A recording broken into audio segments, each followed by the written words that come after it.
आशिकों recently TVS ने अपना सबसे सस्ता आई क्यूब लॉन्च कर दिया था जिसने सबको हैरान कर दिया था। उससे पहले एक और ब्रांड ने सबको हैरान कर दिया था एक सस्ता इलेक्ट्रिक स्कूटर लॉन्च करके, और वो ब्रांड था ओला, जिसने अपना ओला S1X इलेक्ट्रिक स्कूटर लॉन्च करा था 2 किलोवाट वाला। आज हम कंपेयर करेंगे टीवीएस iQube Zero 9 को ओला S1X 2 किलोवाट आवर से और जानेंगे कि आपके लिए कौन सा इलेक्ट्रिक स्कूटर सही रहेगा। आशिकों को मेरा सलाम और दिल टूटा बाइक के चैनल में आप सब लोगों का स्वागत है।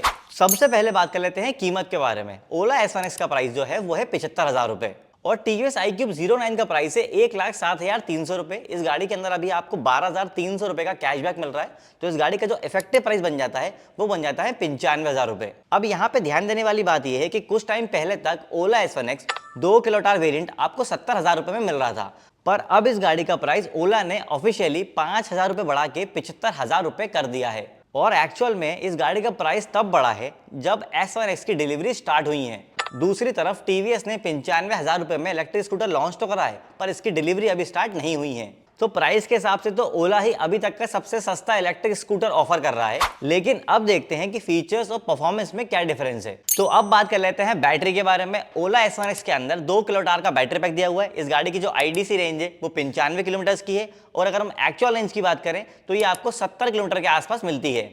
इस गाड़ी को फुल चार्ज करने में आपको लगभग 5 घंटे का समय लगता है, क्योंकि इस गाड़ी के साथ में आपको 500 वाट का पोर्टेबल चार्जर मिलता है। वहीं टीवीएस iQube Zero 9 के अंदर आपको 2.2 किलोवाट का बैटरी पैक दिया हुआ है। इस गाड़ी की IDC रेंज कहीं पे नहीं बताई गई है। अगर हम एक्चुअल रेंज की बात करें तो आपको 75 किलोमीटर के आसपास मिल जाएगी। इस गाड़ी को 0 से 80% चार्ज करने में आपको 2 घंटे का समय लगता है, क्योंकि इस गाड़ी के साथ में आपको 950 वाट का चार्जर मिलता है।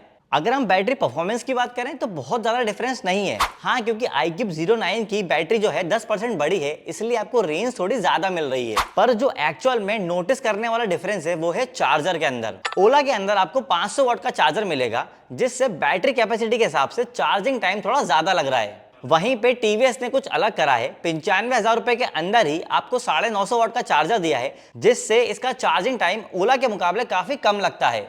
तो ओवरऑल अगर यहाँ पे देखा जाए तो टीवीएस iQube Zero 9 एक ज्यादा बेटर ऑप्शन साबित हो रहा है। अब बात कर लेते हैं मोटर के बारे में। ओला S1X के अंदर आपको 6 किलोवाट की हब मोटर मिलती है। इससे जो इसकी टॉप स्पीड होती है वो 85 किलोमीटर पर आवर की होती है। 0 से 40 जाने में से 4.1 सेकंड का टाइम लगता है, और इस गाड़ी की जो ग्रेडेबिलिटी है वो 15 डिग्रीज की है। वहीं टीवीएस iQube के अंदर आपको 4.4 किलोवाट की हब मोटर मिलती है। इससे जो इसकी टॉप स्पीड है वो 75 किलोमीटर पर आवर होती है।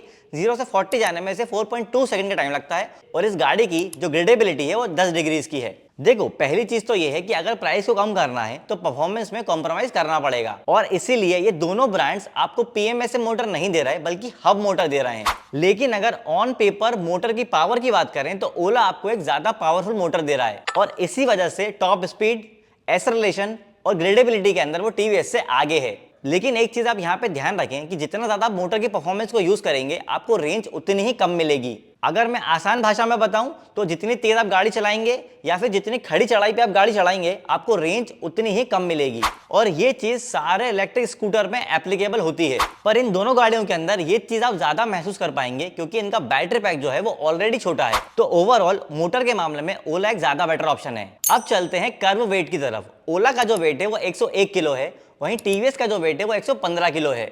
आज भी बहुत सारे लोग ओला को सिर्फ इसकी पुअर बिल्ड क्वालिटी की वजह से नहीं लेते हैं, और यही वजह है कि पिछले कुछ महीनों में जिन स्कूटर की बिल्ड क्वालिटी अच्छी है उनकी सेल्स में अच्छी खासी ग्रोथ देखी गई है, और टीवीएस भी उसी में से एक है।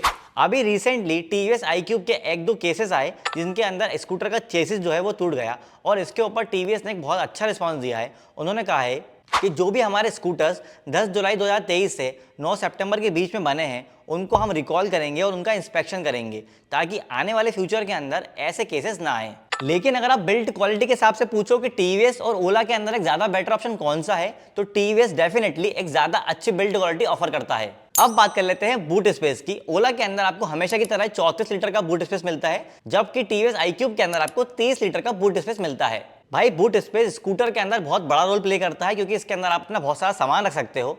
ओला ने अपने सारे इलेक्ट्रिक स्कूटर के अंदर जो असेंबली लाइन है उसको सेम रखा है, इसी वजह से इनके स्कूटर के अंदर जो बूट स्पेस है वो 34 लीटर का है। अब चाहे आप इनका सबसे टॉप वेरिएंट S1 Pro लो या सबसे base variant S1X 2 kilowatt hour, आपको बूट स्पेस जो है वो 34 लीटर का सेम ही मिलेगा।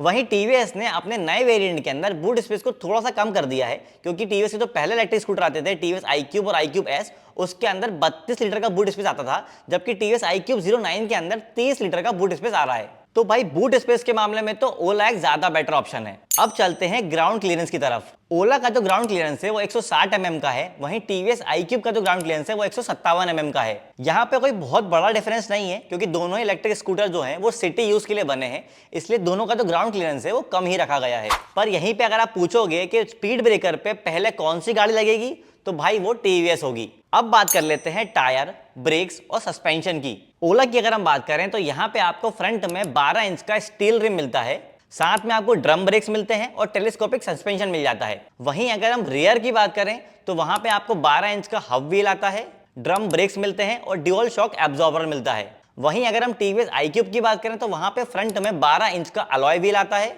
डिस्क ब्रेक मिलता है और साथ ही टेलीस्कोपिक सस्पेंशन मिलता है। वहीं रियर में 12 इंच का हब व्हील मिलता है, नॉर्मल ड्रम ब्रेक्स मिलते हैं और ट्विन शॉक एब्जॉर्बर मिलता है। भाई दोनों ही व्हीकल के अंदर टायर साइज बिल्कुल सेम है, जो डिफरेंस है वो है अलॉय व्हील्स का और ब्रेक्स का। iQube के अंदर आपको फ्रंट में अलॉय व्हील भी मिल रहा है और डिस्क ब्रेक भी मिल रहा है, जबकि ओला के अंदर स्टील रिम और ड्रम ब्रेक आ रहे हैं। तो यहाँ पे ब्रेकिंग और लुक्स के मामले में एक एडवांटेज मिल जाता है iQube को।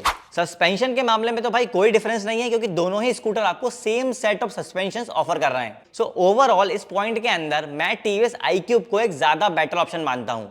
अब बात कर लेते हैं वारंटी की। ओला के अंदर आपको बैटरी के ऊपर 8 साल और 80,000 किलोमीटर की वारंटी मिलती है, जबकि व्हीकल के ऊपर आपको 3 साल और 40,000 किलोमीटर की वारंटी मिलती है। वहीं टीवीएस के अंदर आपको दोनों पे ही, चाहे व्हीकल हो और बैटरी, दोनों के ऊपर आपको 3 साल और 50,000 किलोमीटर की वारंटी मिलती है। भाई यहाँ पे चीजें बड़ी इंटरेस्टिंग है।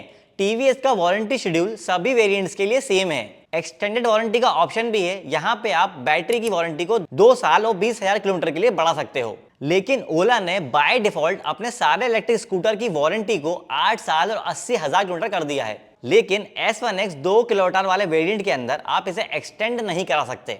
पर बाय डिफॉल्ट वारंटी ही यहाँ पे टीवीएस से ज्यादा है, इसलिए बैटरी वारंटी के मामले में तो ओला एक ज्यादा बेटर अच्छा ऑप्शन है। अब चलते हैं लास्ट पॉइंट की तरफ, जो है डिस्प्ले। ओला के अंदर आपको 4.3 इंच का LCD डिस्प्ले मिलता है, जिसके अंदर आपको रिवर्स मोड, क्रूज कंट्रोल और ओला ऐप का एक्सेस मिल जाता है। जबकि टीवीएस iQube 09 के अंदर 5 इंच का LCD डिस्प्ले आएगा, जिसके अंदर internet connectivity, Bluetooth, incoming call alert, OTA updates, turn by turn navigation, park assist, anti theft alert, geo fencing और व्हीकल फॉल अलर्ट जैसे फीचर्स मिल जाएंगे। भाई डिस्प्ले के मामले में बहुत बड़ा डिफरेंस नहीं है, क्योंकि दोनों ही ब्रांड्स आपको LCD डिस्प्ले ही ऑफर कर रहे हैं। पर फीचर्स के मामले में बहुत बड़ा डिफरेंस है। ओला के अंदर आपको वो सारे फीचर्स नहीं मिल रहे जिस फीचर्स के लिए ओला के स्कूटर्स जाने जाते हैं। तो ये कह सकते हैं कि ये ओला की तरफ से एक एंट्री लेवल का इलेक्ट्रिक स्कूटर है, जिसमें आपको मार्केट के अकॉर्डिंग बहुत ही लिमिटेड फीचर्स मिलेंगे। लेकिन एक चीज अच्छी है कि इस प्राइस के अंदर भी ओला आपको क्रूज कंट्रोल का फीचर दे रहा है, जबकि टीवीएस के अंदर आपको 95,000 रुपए में भी लगभग वो सारे फीचर्स मिल रहे हैं जो टीवीएस की बाकी इलेक्ट्रिक स्कूटर में मिलते हैं, जो कि थोड़े महंगे हैं।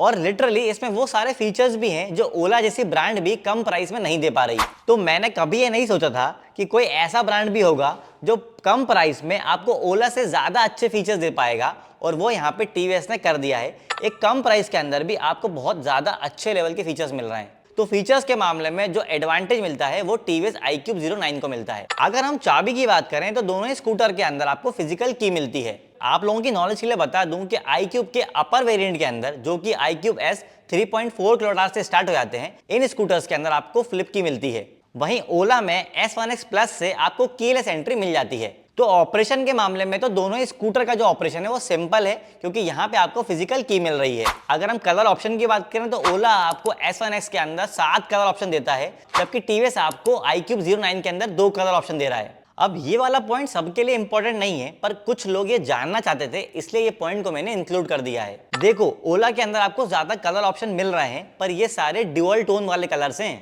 मतलब स्कूटर का कुछ पार्ट सिर्फ प्लास्टिक का होगा, उसके ऊपर कोई पेंट नहीं होगा, तो कुछ टाइम के बाद व्हीकल की शाइन कम लगेगी। वहीं टीवीएस के अंदर क्योंकि ये एंट्री लेवल के स्कूटर्स हैं, तो यहाँ पे आपको ग्लॉसी फिनिश वाले कलर्स नहीं मिलेंगे और आपको 2 ही कलर ऑप्शन मिलेंगे। अब बात कर लेते हैं दिल टूटा बाइकर के कंक्लूजन की। सबसे पहले तो ये समझ लो कि ये दोनों ही इलेक्ट्रिक स्कूटर छोटे कम्यूटिंग के लिए बने हैं। मतलब घर का सामान लाना, बच्चों को स्कूल छोड़ना या फिर थोड़ी दूर जाना। तो भाई ये सिटी ट्रैवलिंग के हिसाब से बनाया है, तो प्लीज ये बिल्कुल मत पूछना कि क्या ये लद्दाख जा सकती है। अभी तक ओला को कम प्राइस के अंदर ज्यादा फीचर देने के लिए जाना जाता था, जबकि टीवीएस को ज्यादा प्राइस के अंदर कम फीचर देने के लिए जाना जाता था। पर यहाँ से कहानी थोड़ी सी बदल गई है। लगता है टीवीएस ने यूजर फीडबैक के ऊपर काम करना स्टार्ट कर दिया है, क्योंकि पहली बार टीवीएस की तरफ से एक ऐसा इलेक्ट्रिक स्कूटर मार्केट में आया है जिसमें कम प्राइस के अंदर ओला से ज्यादा फीचर मिल रहे हैं। हाँ, कम प्राइस होने के बावजूद भी ओला से तो प्राइस थोड़ा सा ज्यादा ही है,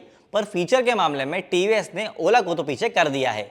तो अगर आप एक अच्छी बिल्ड क्वालिटी और ज्यादा फीचर वाला इलेक्ट्रिक स्कूटर ढूंढ रहे हो तो टीवीएस iQube Zero 9 एक ज्यादा अच्छा ऑप्शन है, और मुझे भी प्राइस के हिसाब से ये अच्छा लगा। पर वहीं अगर आप एक ऐसा इलेक्ट्रिक स्कूटर ढूंढ रहे हो जो कि प्राइस के हिसाब से बहुत ही ज्यादा सस्ता हो और आपका यूज बहुत ही ज्यादा लिमिटेड है, मतलब कि जो आपकी गाड़ी है वो बमुश्किल 5-10 किलोमीटर ही चलनी है, तो आप ओला भी ले सकते हो। ये तो हो गया ओला का टीवीएस से कंपैरिजन। अब आप अगला कंपैरिजन किन स्कूटर्स के बीच में चाहते हो कमेंट करके जरूर बताना। इलेक्ट्रिक गाड़ी के ऐसे ही वीडियोस के लिए आप दिल टूटा बाइकर के चैनल को सब्सक्राइब कर लीजिए।